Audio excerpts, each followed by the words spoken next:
என்னடா இது பனி மூட்டமாக இருக்குன்னு பார்க்குறீங்களா? இதுதான் மண்ணு காற்று. ஆக்சுவலாக இப்போ நான் வெளியே போயிட்டு இப்போ தான் பஸ் ஸ்டாப்பில் வந்து பஸ் இறங்கிட்டு என் ஏரியாவை பார்க்குறேன்.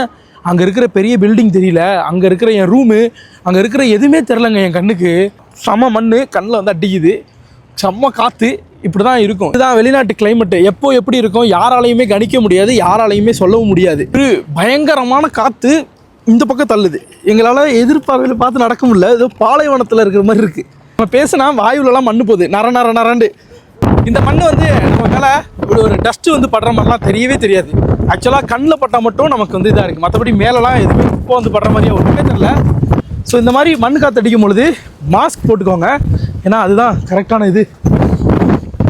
Oh my God, what is this? Oh! ஐயோ முடியல. இந்த சாண்ட்ஸ்டோன் நீங்கள் இருக்கிற ஏரியாலலாம் இந்த மாதிரி இருந்துச்சாங்கிறத கமெண்ட் பாக்ஸில் கமெண்ட் பண்ணுங்கள். இதுக்கு முன்னாடி பார்த்துருக்கீங்கன்னாலும் பண்ணுங்கள். ஸோ குவைத்துக்கு வர உங்கள் ஃப்ரெண்ட்ஸ் அண்ட் ஃபேமிலிக்கு ஷேர் பண்ணுங்கள். கிளைமேட் எப்போ மாறும் எப்படி மாறும் தெரியாது.